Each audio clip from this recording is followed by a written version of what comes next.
एक आनंद आता रहता है और जीने में अच्छा भी लगता है। जीवन में इसी तरह का नयापन लाते रहना चाहिए और मुनि महाराज को इसी तरह से बुलाते रहना चाहिए ताकि आपके जीवन में नयापन आता रहे। शायद मुनि महाराज की चर्या कुछ इसी तरह की है कि वह अपने लिए भी नयापन बनाए रखें और दूसरों के लिए भी नयापन देते रहें। इसीलिए मुनि महाराज किसी एक जगह पर बहुत दिनों तक रुकते नहीं है। कुछ निमित्त से, कुछ प्रयोजन से कहीं रुकना होता है और कभी कभी जो आगम की आज्ञा होती है उसके अनुरूप रुकना होता है। उसके बाद फिर उनके लिए विहार करना ही उचित बताया गया है। तो यह विहार करने की जो प्रक्रिया है, सतत चलते रहना, आगे बढ़ते रहना, यह प्रक्रिया भी इसीलिए है कि हम चलते रहेंगे, बढ़ते रहेंगे तो हमारे अंदर भी नयापन। मैं ये बात कह चुका हूँ कि हम किसी भी उम्र के पड़ाव पर हों, लेकिन हमारे लिए ये भाव होना चाहिए कि हम नई जिंदगी जी रहे हैं। जिंदगी में नयापन हमारे किसी भी नए कारणों के सामने उपस्थित होने पर भी आ सकता है और बिना कारण के भी हम कुछ नयापन अपने अंदर ला सकते हैं। इस तरह की प्रक्रिया हम आपको निरंतर बता रहे हैं। तो मैं ये चाहता हूं कि आज की इस व्यस्ततम जिंदगी में लोग जीते हुए भी अपने अंदर एक नया भाव रखें। जिंदगी में नयापन तब चलता रहता है जब हम सतत कुछ करते रहते हैं। कुछ थोड़ा सा एक्टिव रहना और कुछ थोड़ा सा सतत कुछ प्रैक्टिस करते रहना, ये भी हमें एक जिंदगी में नएपन लाने के लिए आवश्यक होता है।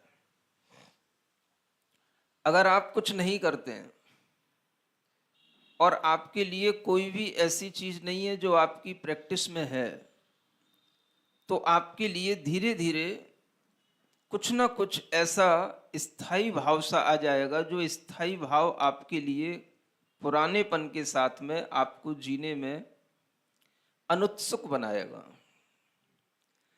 इसलिए कुछ थोड़ा थोड़ा सा करते रहना चाहिए। चाहे चलते रहना चाहिए, चाहे थोड़ा थोड़ा सा कुछ भी हाथ पैर हिलाते रहना चाहिए, चाहे कुछ कार्य करते रहना चाहिए। किसी भी तरह से अपने जीवन में कुछ एक्टिव रहना चाहिए। कुछ कार्य हो तो बहुत अच्छी बात है और कुछ कार्य न हो तो भी बहुत सारे कार्य होते हैं, उन कार्यों को ढूंढ लेना चाहिए। कौन से ऐसे कार्य हैं? वैसे देखा जाए तो कभी भी आप कहीं पर भी घूमने के लिए निकलते हैं तो आप अगर घूमने के मूड से निकलेंगे तो भले ही आप थोड़ा सा आधा किलोमीटर 1 किलोमीटर घूम लें, फिर आपको लगता है कि नहीं बहुत ज़्यादा हो गया, आप लौट करके अपने स्थान पर आ जाते हैं। जब कभी आपके लिए ऐसा कोई निमित्त मिल जाता है कि जब आपको मुनि महाराज के साथ विहार करना हो तो आपके लिए कुछ लंबा भी चलना हो जाता है। यह भी एक क्रिया है।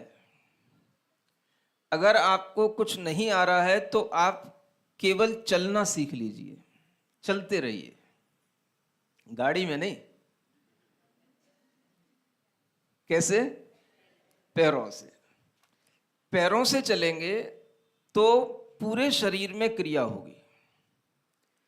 पैरों से चलेंगे तो पैरों की क्रिया, हाथों में क्रिया, पूरे शरीर के अंदर ब्लड सर्कुलेशन का फ्लो, पूरे शरीर के अंदर एक्टिविटी अपने आप बनी रहेगी। इसलिए चलना भी एक बहुत अच्छी क्रिया है। और यह चलने की क्रिया अगर कम हो जाती है, रुक जाती है, तो भी आप देखेंगे कि आपके अंदर अनेक तरह से ऐसा लगने लग जाता है कि शरीर में कुछ नया सा नहीं क्रिएट हो रहा है, इसलिए शरीर में कुछ भारीपन सा आता है, कुछ पुरानापन सा आता है, और शरीर से भी आपके लिए एक जो नएपन का अनुभव होना चाहिए वो नहीं होता है। तो अपने शरीर से नएपन का अनुभव करते रहने के लिए जैसे आपके दिमाग में बैठा हुआ है कि अगर हम नया नया भोजन करेंगे, नई नई डिश लेंगे, तो हमें नया नया भाव आएगा। सुन रहे हो? आप लोग क्या सोच के बैठते हो? हमें कुछ नया नया भोजन मिले, नए नए पकवान मिले, नए नए व्यंजन मिले, नई नई चीजें खाने को मिले, पीने को मिले, तो हमारे लिए कुछ नयापन का भाव आएगा। नएपन का भाव लाने के लिए लोग खाने पीने की तरफ बहुत जल्दी दिमाग लगा लेते हैं, लेकिन उससे भी अच्छा नयापन तब होता है जब हम शरीर को सिर्फ सतत गति से चलाते रहते हैं। जब आपके सामने 5 किलोमीटर 6 किलोमीटर सतत गतिमान होने का एक भाव रहेगा, तो आपके शरीर में जो क्रिया होगी, अपने आप जो शरीर के अंदर हलन चलन होगी, वो आपके लिए जो नएपन की अनुभूति कराएगी, वो एक लंबे समय तक आपको नई जिंदगी का एहसास कराएगी। इसलिए मुनि महाराज के लिए तो ये कहा ही गया है कि वो चलते रहें, पैदल चलें। लेकिन आपको पता तो है कि मुनि महाराज पैदल चलते हैं, तो आप लोग ये सोच लेते हैं कि मुनि महाराज के लिए नियम है। क्या सोचते हैं आप? ये मुनि महाराज का नियम है, उन्हें पैदल ही चलना है। कभी कभी आप ये भी सोच लेते होंगे, बेचारे अब क्या करें, पैदल ही चलना है। आप इससे ये भी सोचना शुरू करें कि ये जो नियम मुनि महाराज के लिए है पैदल चलने का, ये मुनि महाराज के लिए तो है ही। जो श्रावक मुनि महाराज के अनुगामी कहलाते हैं, जो श्रावक मुनि महाराज के अनुसार अपने जीवन को आगे बढ़ाना चाहते हैं, वो ये अच्छी बातें सोच सकते हैं कि पैदल चलने से क्या क्या लाभ होते हैं। इसलिए नहीं कि पैदल चलने से केवल कष्ट ही होता है। हो सकता है आपके लिए तो बहुत सारी सुविधाएं हैं। जब तक आपको पैदल चलता बने चल लिए, जैसे ही आपको कष्ट हुआ आप बैठ गए गाड़ी में, आपके पास पास गाड़ी चलती रहती है। तो मुनि महाराज के लिए तो एकांत रूप से पैदल चलना है, लेकिन ये न सोचें कि ये केवल उनके लिए नियम है, इसलिए उनको ऐसा करना ही पड़ता है, इसलिए वो ऐसा कर रहे हैं, वो उनकी मजबूरी है। ये ना सोचें। क्या सोचें? ये सोचें कि पैदल चलने में भी कुछ फायदे हैं। मुनि महाराज के लिए ये जो नियम बनाया गया है, ये उनको एकांत रूप से कोई कष्ट देने के लिए नहीं बनाया गया, उनको हमेशा एक्टिव रखने के लिए बनाया गया। और इस तरीके की नियम को अगर हम थोड़ा सा भी इस ढंग से सोचें कि जो नियम मुनि महाराज के लिए अच्छा हो सकता है, वो नियम हमारे लिए भी थोड़ा अच्छा हो सकता है। हो सकता है चलने से कठिनाई तो होती है, कष्ट होता है, लेकिन उस कष्ट में भी तो ये कहा गया है कि उस कष्ट को भी अगर हम सहन करते हैं तो वो भी एक चर्या परिचय है, और उस परिचय से भी कर्म की निर्जरा होती है। तो उनके लिए तो वह कर्म की निर्जरा का भी साधन है। तो हमको भी आखिर कर्म की निर्जरा भी करनी है, और हमें मुनि महाराज की चर्या में कुछ गुण भी देखने हैं। और अगर वो गुण हमारे लिए भी अच्छे हों तो हमें भी कुछ अपना लेना चाहिए। जरूरी नहीं कि हम उनकी तरह बहुत लंबा लंबा चल पाएं, लेकिन हमें ये तो जरूर सीखना चाहिए कि अगर मुनि महाराज पैदल चलते हैं तो हमें भी अपने जीवन में कुछ पैदल चलने की आदत बनाए रखनी चाहिए। आज गाड़ियों की सुविधा होने से हमारी ये आदत न छूट जाए। हम पहले पैदल ही चला करते थे, बहुत दिनों बाद एक साइकिल आई थी, उससे पहले तो हम पैदल ही चला करते थे। और जब हम पैदल चला करते थे तब भी लोग खूब दूरियां तय करते थे, तब भी लोग खूब व्यापार करते थे, तब भी लोग खूब आवागमन के माध्यम से एक दूसरे के साथ में संबंध बनाए रखते थे, और तब लोग काफी कुछ एक्टिव रहते थे। बहुत सारी कुछ बीमारियां भी इस कारण से आ जाती हैं जब हम भीतर से एक्टिव मोड में नहीं रहते, केवल बैठे हैं, एसी में बैठे हैं तो और ज्यादा धीरे धीरे बैठे बैठे ही बिल्कुल ही सुस्ती आ जाती है, सो से जाते हैं, क्योंकि वो एक ऐसा वातावरण बन जाता है, उसके कारण से तो बिल्कुल एक्टिवनेस चली ही जाती है। जिस कुर्सी पे बैठे हैं उसके बगल में भी थोड़ा सा कहीं गिलास रखा हो तो वो भी उठाने का मन नहीं करता कि उठ के पी लें, वो भी कोई उठा के दे दे। इतनी जब अनएक्टिविटी अगर हमारे अंदर आने लगे तो सोचना कि ये हमारा कोई वैभव नहीं है, ये हमारी विलासिता का सुख नहीं है। इस अनएक्टिविटी के मोड से हमारा धीरे धीरे जो ब्रेन के अंदर क्रिएटिव पावर होती है वो धीरे धीरे डल हो जाती है। माने फिर आप कोई भी क्रिएटिव काम नहीं कर सकते, आपके अंदर क्रिएटिविटी समाप्त हो जाएगी। तो जब आप एक्टिव होंगे तभी क्रिएटिव होंगे। इसलिए अपने आप को एक्टिव बनाए रखने के लिए कुछ ना कुछ गति आपके लिए होनी चाहिए, कुछ ना कुछ गतिमान रहने का आपको प्रयास करना चाहिए। गतिमान होने से जब हमारे पैर चलते हैं तो पैर चलने से ना केवल पैर चलते, सब कुछ चलता है। यूं कहना चाहिए दिमाग भी चलता है, ब्रेन को भी ताकत मिलती है, पूरी बॉडी के अंदर ब्लड सर्कुलेशन का फ्लो बहुत बढ़ जाता है, और पूरी बॉडी के अंदर मेटाबॉलिज्म का जो लेवल है वो भी बढ़ जाता है। और इस तरीके से एक गति होने से हमारे ब्रेन में भी कुछ क्रिएटिव थॉट्स आते हैं, जिसके माध्यम से हम अपने जीवन में भी कुछ अच्छा कर सकते हैं।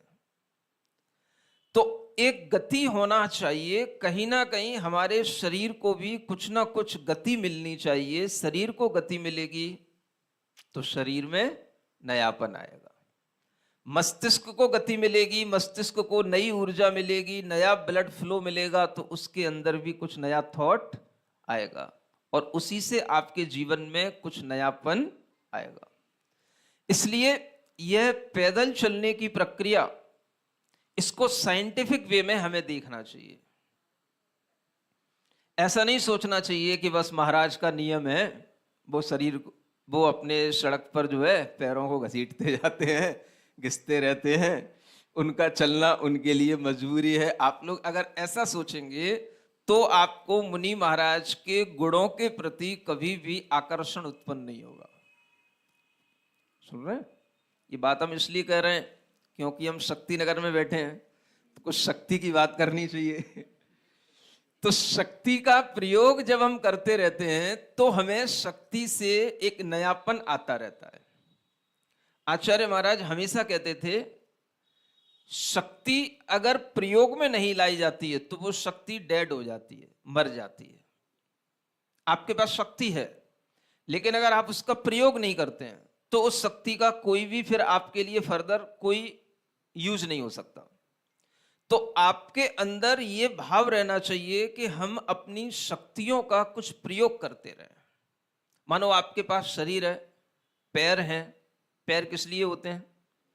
अच्छा एक बात बताओ, पैर किस लिए होते हैं? चलने के लिए होते हैं। अब आपने चलने का काम ही बंद कर दिया तो फिर क्या होगा?